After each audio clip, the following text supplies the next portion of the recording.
We're gonna go from this to this. Everything about you.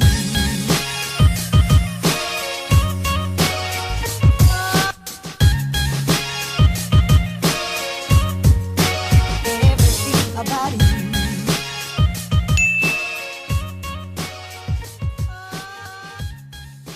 Hello you dirty potters, how are you today? This is one of my favorite tools. It's the multi-trim tool from Mud Tools, and it didn't always look like this. In fact, it used to look like this one down here, and that's because it's made of some type of steel. And of course, if you leave steel in water too long, it will rust and become just like this. But as I have learned from past relationships, nobody really likes a rusty tool. At some point in my pottery journey, I moved from that beginner package pear trim tool to this type of pear trim tool right here.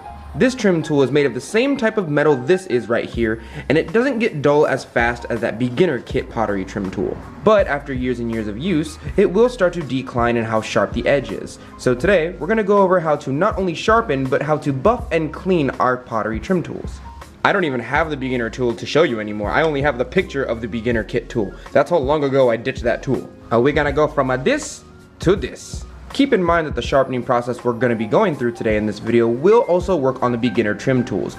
I just prefer to do these on these black carbon steel tools because they usually hone and keep their sharpness a lot better than the normal beginning trim tools. So with that in mind, let's get started. Before we get started, there are two things you're going to primarily need. Get out of the way! Thing number one, you are going to be needing a pair of safety goggles for this exercise. We're also going to be using a Dremel, and Dremels have a tendency to Sonic the Hedgehog spin everything into your eye whenever you're Dremeling something off. So I'm just gonna need you to put on those safety goggles. Thanks. Thing number two you're gonna need. You are going to need a Dremel. Now here I have the Dremel 3000.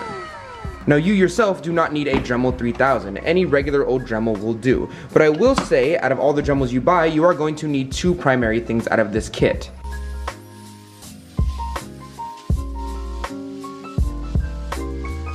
The first thing you're going to need out of your Dremel kit is the steel brush.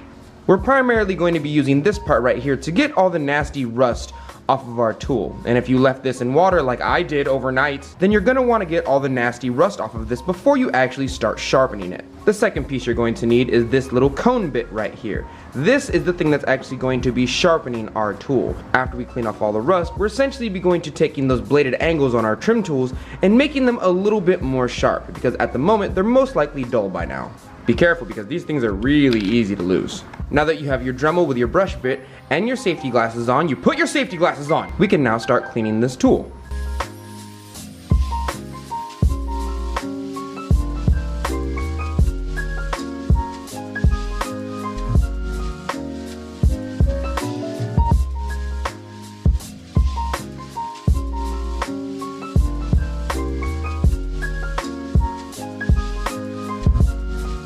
That's not too bad. That's pretty clean now. All the rust is gone. But we're not done yet. You can kind of see these little edges right here aren't as sharp or as clean as these edges right here. And that's because we haven't sharpened that one yet. I'll tell you what though, this looks a lot better than it did before.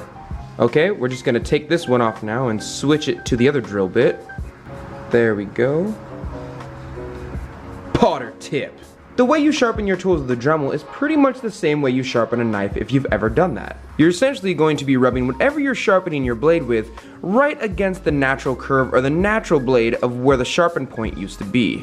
You can already see that on the sharpen part right here. See where the black is the natural body of the sharpening tool. But on this very edge right here, where you see the most silver, is where the blade is. This is the part that grows dull over time from usage. So your job is essentially to get your sharpening implement and just run it across at an angle all right here. This is one of the reasons that we're using this drill bit specifically. It's because it's already angled, and it's much easier to get a tight, nice angle on this blade right here when you're using your Dremel and sharpening it. And if you look really close, you can kind of see the divisionary line in between where it was sharpened or where the natural blade was when I first bought this tool and the body of the tool itself. You can see a big long silver line right there.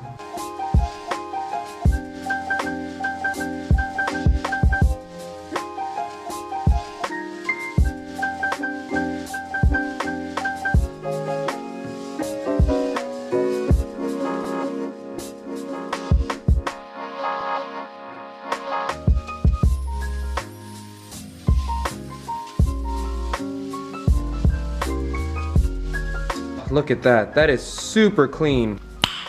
Nice. That is sharp to the touch right there. That is going to be perfect for my next trim. Please be careful when you're sharpening these, by the way. This Dremel is extremely strong and extremely durable. While sharpening these things, if you keep it on one place for way too long, it'll start to make a giant indent inside of your sharp tools, which don't really make them sharp. It essentially just makes them extremely jagged, and you can ruin your tools that way.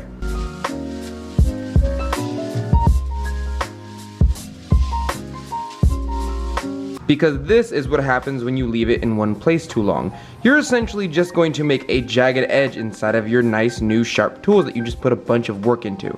So make sure that you lightly press at a certain angle against the entire blade, and don't do it in one spot for way too long. And if you keep doing this over time, you're essentially just going to take off little pieces of metal until it becomes extremely weak.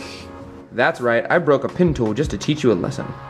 You can also sharpen your pear trim tools as well this way, but this time instead of working on the inward curve like we did with the other tool, you're essentially going to be working on the outward curve, this part right here. You get us an outward curve because this curve part is on the outside instead of the inside. It's other ones call it inward, is inside curve. So for the pear trim tool, you're essentially going to be curving it like this. And when you go back, you're going to be making this part a little bit straighter like this.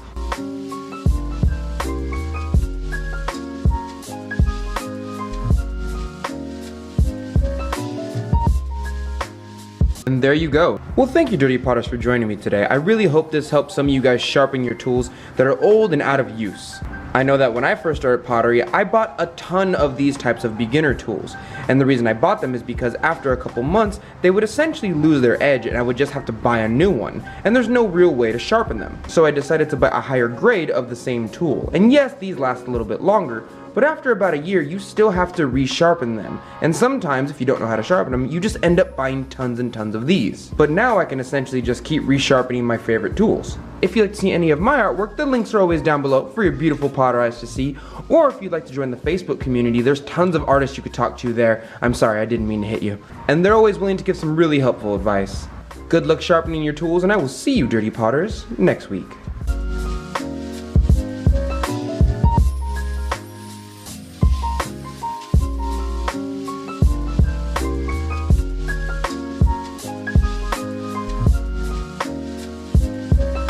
Look how strong this thing is. What? I didn't ruin my plaster by digging the Dremel into it multiple times. That was you.